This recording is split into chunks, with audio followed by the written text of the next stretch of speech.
The long road home seemed to go on and on. The road continued to outstretch in front of the vehicle endlessly. The light that shone through the branches of the tall trees danced across the window in random patterns, every once in a while obnoxiously shining in your eyes. The surrounding was full of deep green trees, forming a forest around the road. The only sound was the sound of the car's engine as it traveled down the path. It was peaceful,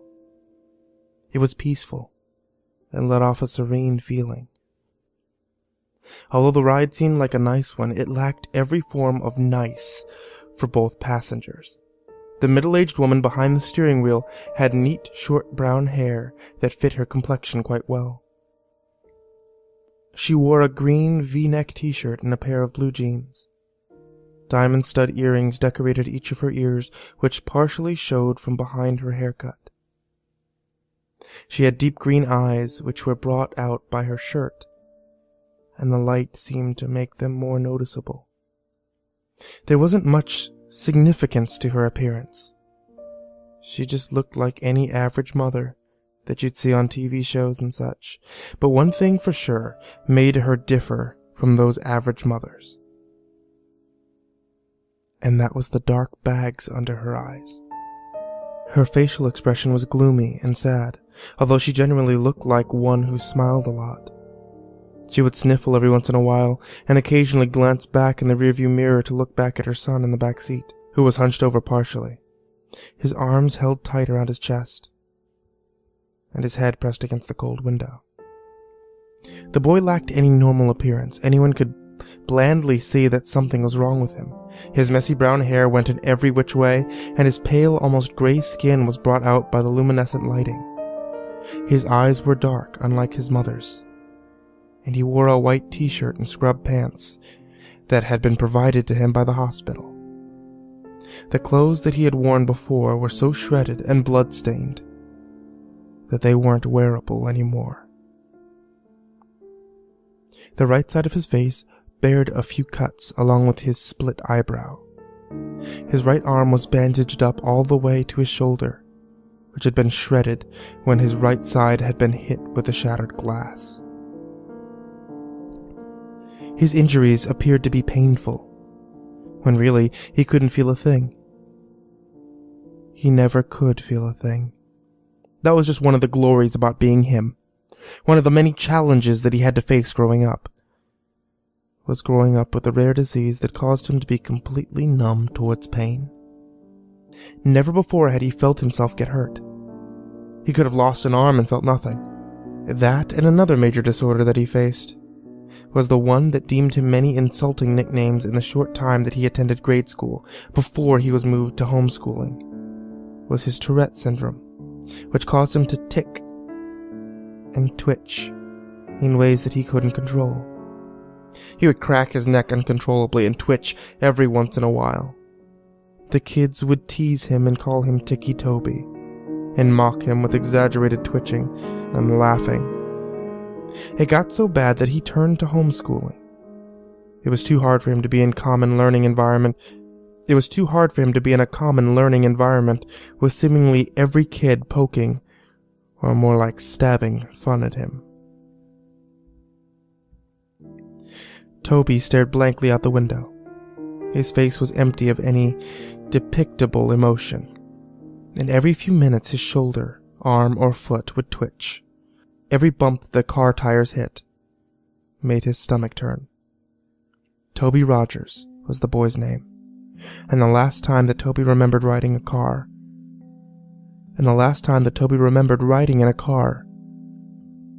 was when it crashed. That's all he thought about, unconsciously replaying everything that he had remembered before he blacked out, over and over again. Toby had been the lucky one, when his sister hadn't been so lucky. When the thought of his older sister came, he couldn't help but let his eyes begin to tear up. The horrible memories replayed in his mind. Their screaming that had been cut off when the front of the car was smashed in.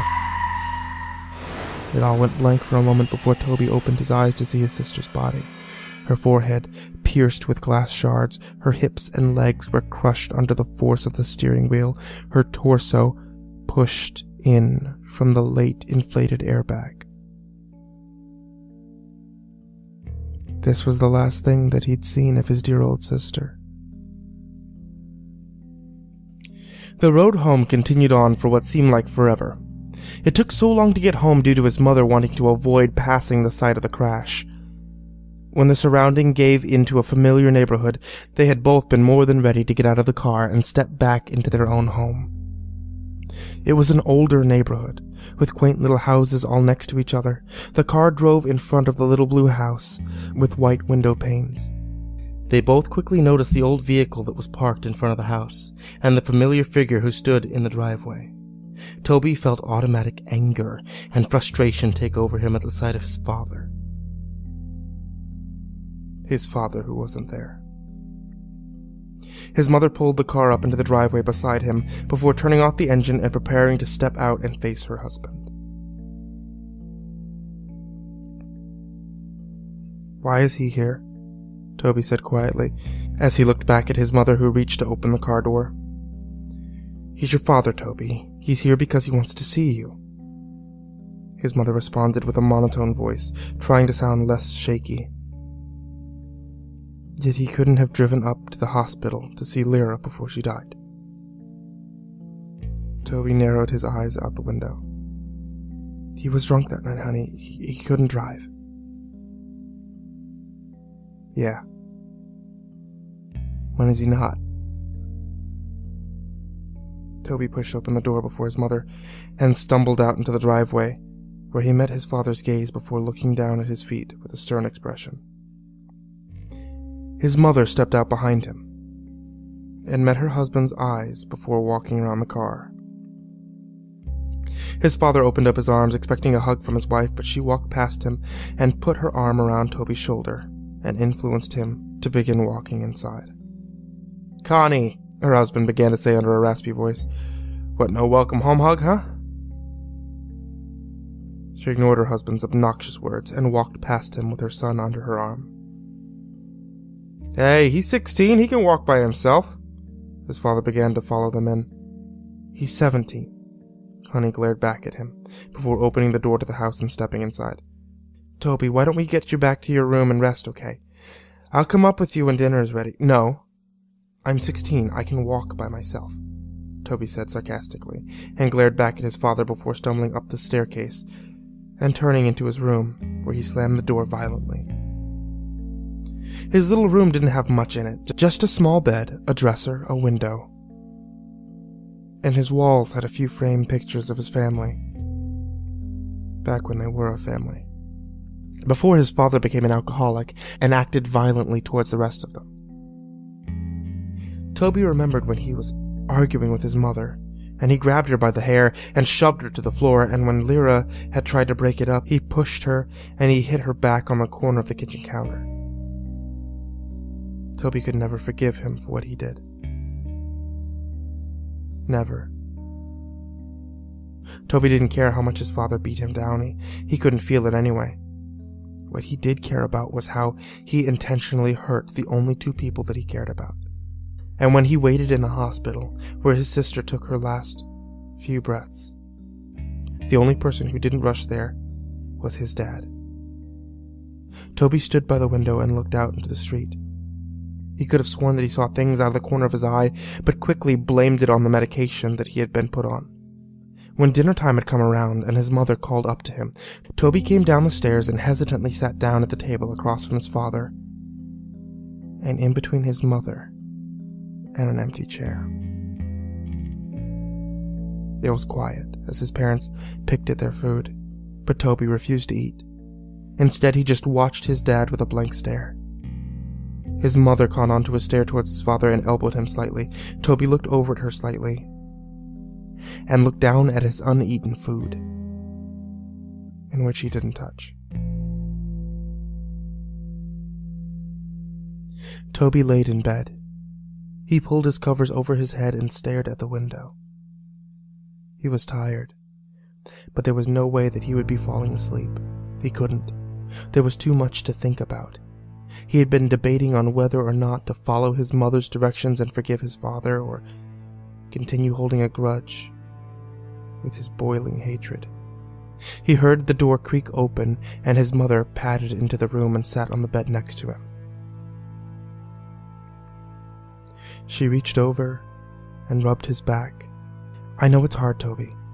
Trust me, I understand, but I promise you it will get better," she said softly. "When is he going to leave?" Toby said with an innocent tone in his shaky voice. Connie let her gaze fall down to her feet.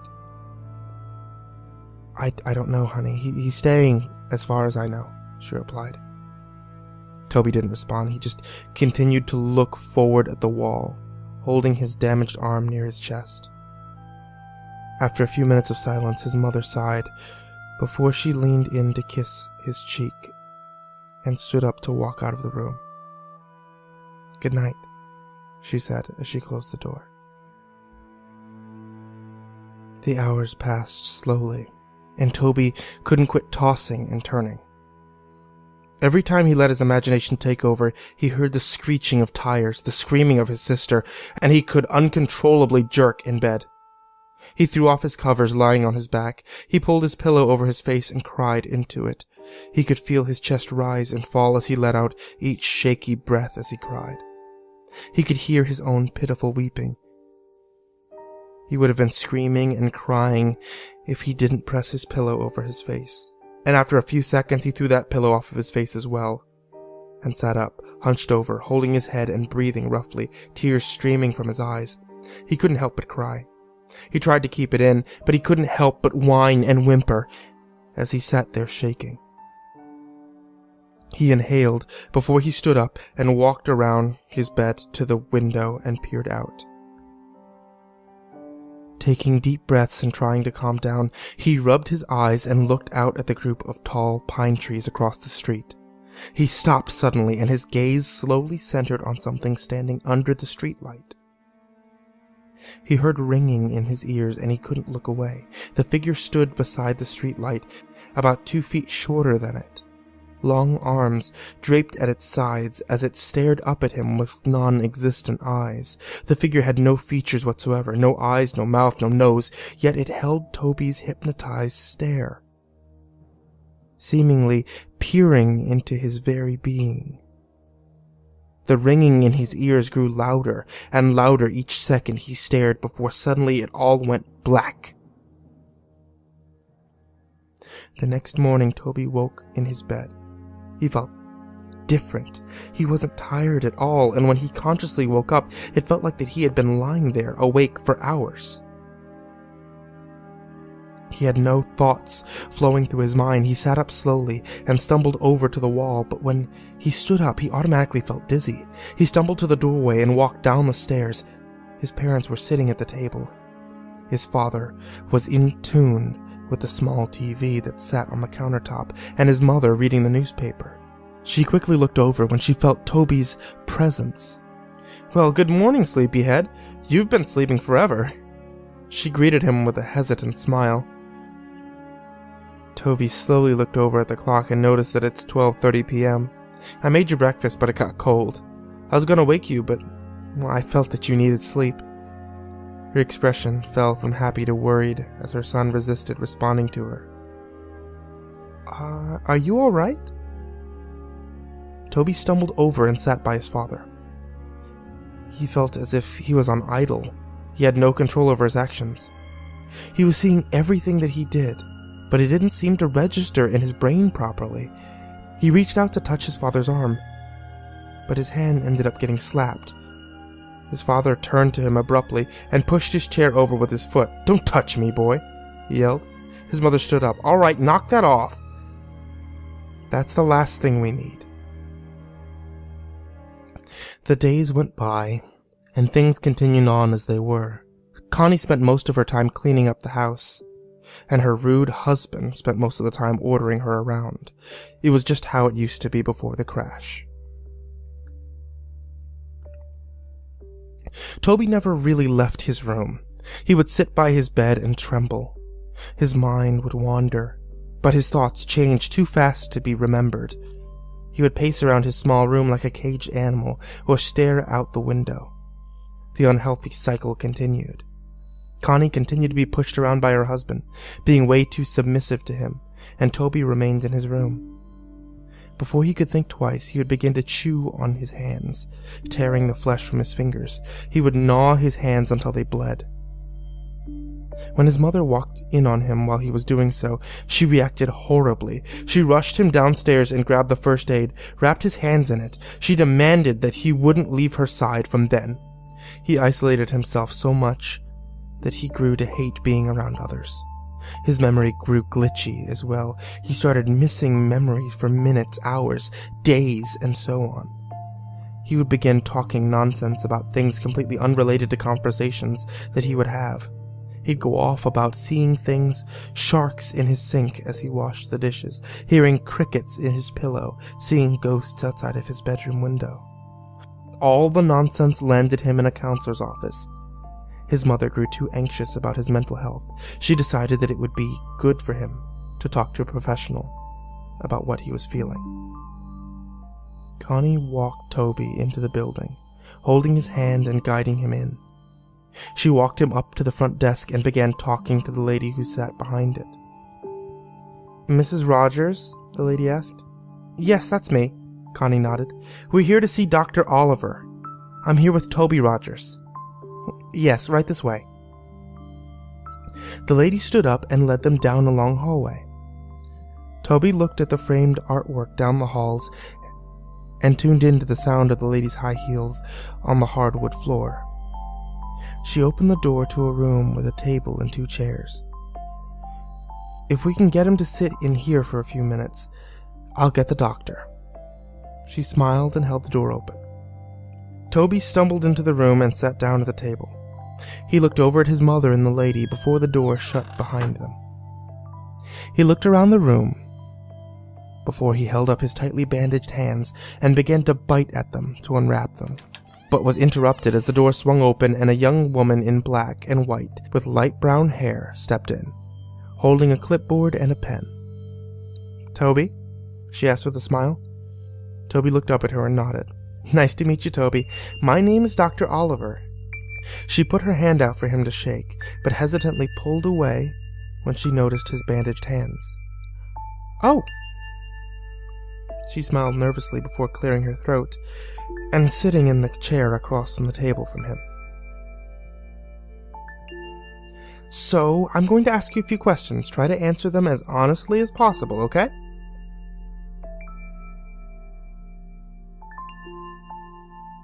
She placed her clipboard down on the table. Toby nodded slowly and held his restrained hands in his lap. "How old are you, Toby?" 17, he responded quietly.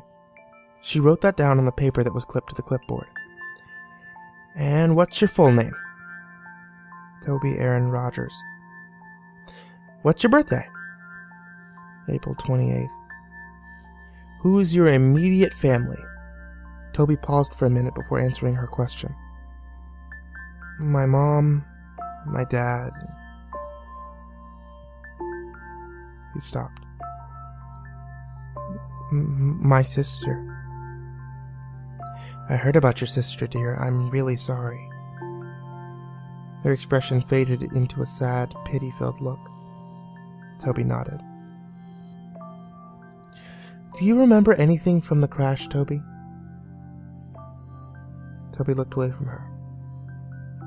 His mind went blank for a moment. He looked down at his lap, and in the surrounding, he heard a faint ringing sound.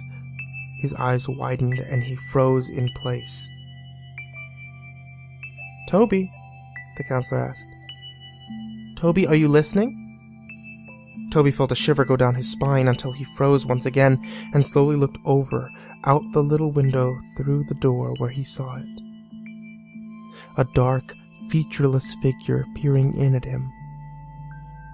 He stared, eyes widened, the ringing growing louder and louder until suddenly the loud voice of the counselor broke his trance. "Toby!" she yelled. Toby jumped and fell sideways out of his chair and looked back into the corner. Dr. Oliver stood up, holding her clipboard to her chest, a surprised look in her eyes. Toby met her eyes again, his breath hitching as he twitched.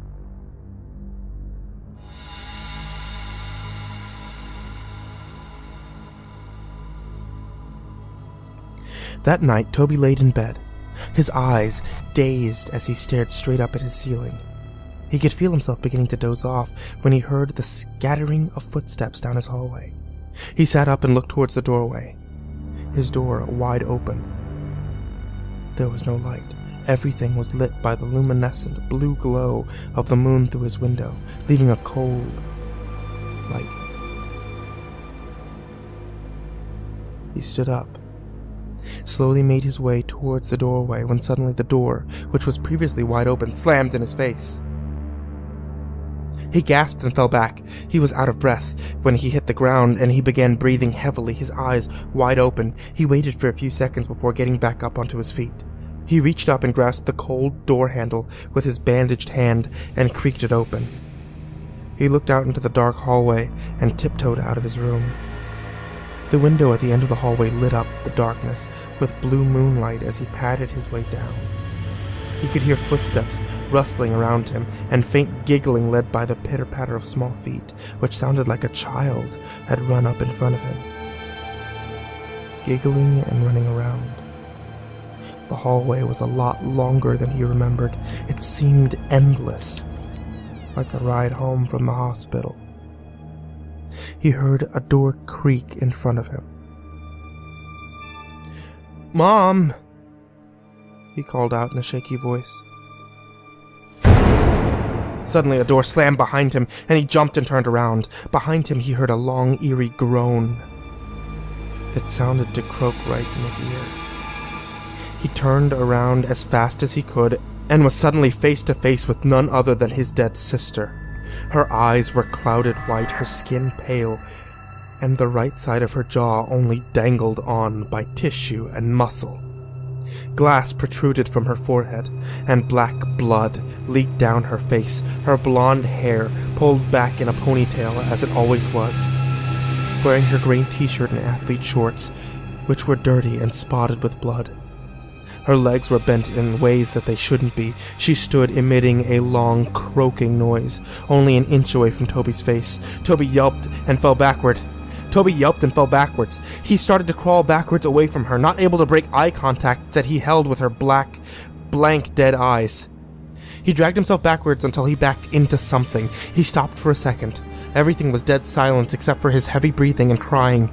He slowly looked up to meet the blank face of a tall, dark figure that stood over him. Behind the dark mass were rows of children, looking to range from 3 to 10 years, their eyes completely black and dark black blood leaking from their eye sockets. He screamed and stood up as fast as he could, only to be tripped over by black tendrils that wrapped around his ankles. He fell straight onto his stomach and got the wind knocked out of his chest. He tried to scream out, but he couldn't make a sound. He wheezed out before it all went black. Toby woke up with a start. He screamed out and sat up as fast as he could, completely short of breath. He wheezed out and held his chest with his bandaged hands. It was just a dream. Just a dream. He laid back down on his bed and rolled over on his side. It felt like a giant weight had been lifted off of his chest as he took a deep breath. He stood up, padded over to his window. He saw nothing. Nothing was out there. No ghosts, no figures, nothing. He heard the rustling and coughing of his father down the hallway. His door was closed.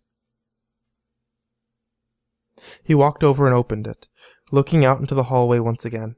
He padded down the hallway and into the kitchen, where he found his dad sitting and having a smoke in their living room.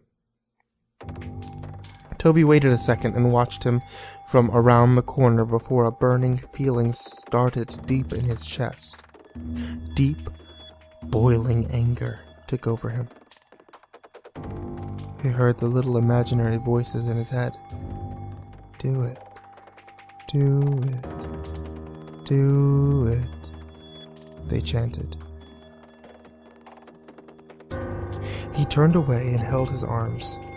He felt like he actually had control over himself, unlike he did for the past few weeks since he got home from the hospital. He actually had complete thoughts for just moments before they were clouded by the chanting of the little voices in his head. Kill him. He wasn't there. He wasn't there. Kill him. Kill him. They continued on. Toby trembled.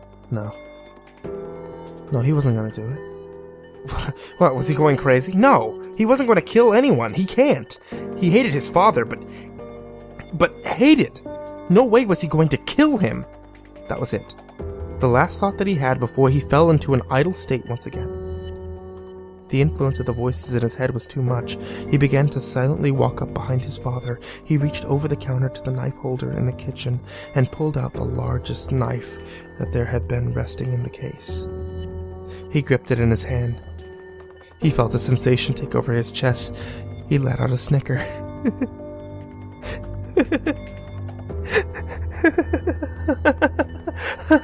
He began laughing so hard he had to gasp for breath. His father turned around and abruptly, before he felt the brute force shove him to the floor, he grunted as the air was knocked out of him.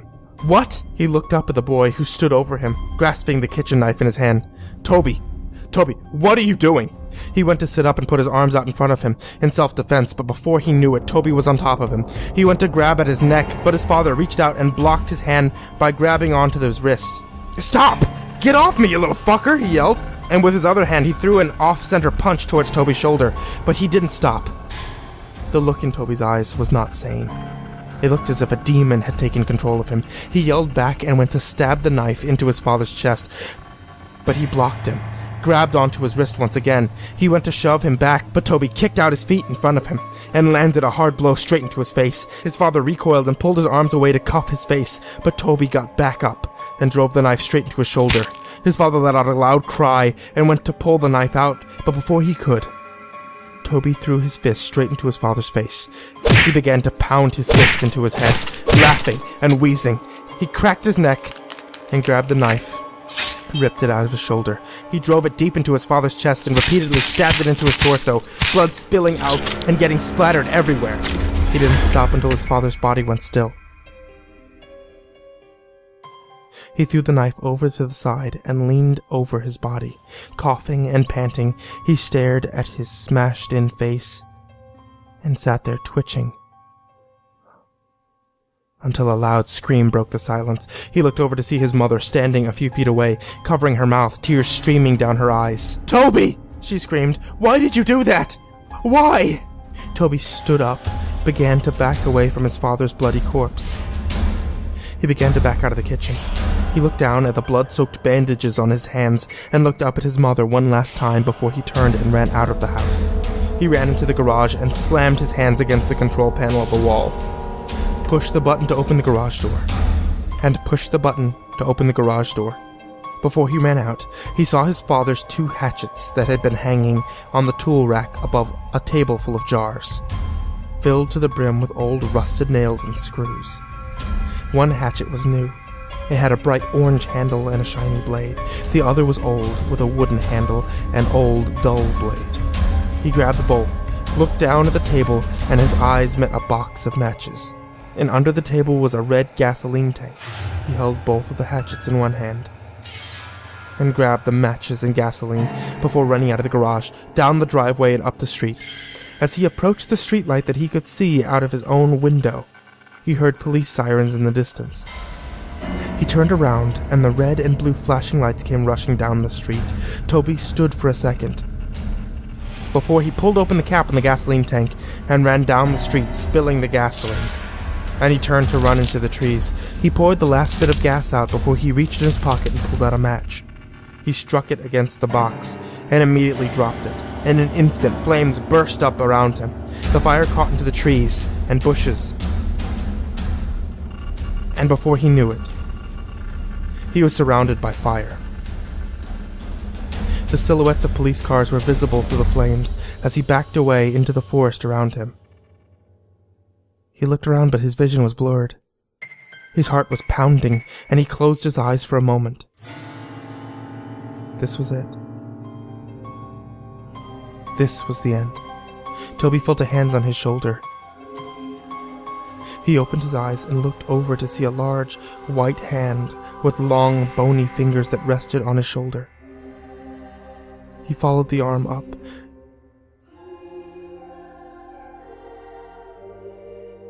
to a towering dark figure. It appeared to be wearing a dark black suit, and its face was completely blank. It towered over Toby's small frame and it looked down on him, tendrils reaching out from its back. Before Toby knew it, his vision blurred, and he was surrounded by the sound of ringing in his ears. Everything went blank. That was it. That was the end. That was how Toby Rogers died.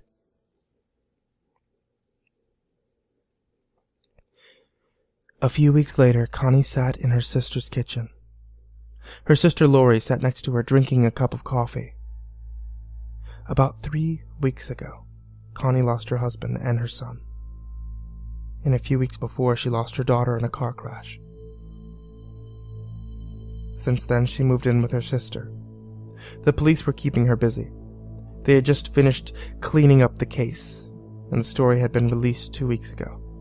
And the focus of the world seemed to have shifted to completely new stories. Lori switched on the TV to a news broadcast. On the TV, the news reporter began introducing the new headline. We have breaking news. Last night, there has been a reported murder of 4 individuals. There are no suspects yet, but the victims were a group of middle school kids who had been out in the woods late last night. The kids had been bludgeoned and stabbed to death. The investigators have discovered a weapon at the crime scene, which appeared to be an old, dull-bladed hatchet, as you can see here. The picture changed to show snapshots of the weapon, exactly as it had been left on the crime scene. Investigators have pulled the names of a possible suspect, Toby Rogers, a 17-year-old boy who a few weeks ago had stabbed his father to death and tried to cover up his escape by setting fire in the streets and the forest area around the neighborhood. Although they believe that the young boy had died in the fire, investigators suspect that Toby Rogers may still be alive, due to the fact that his body was never found.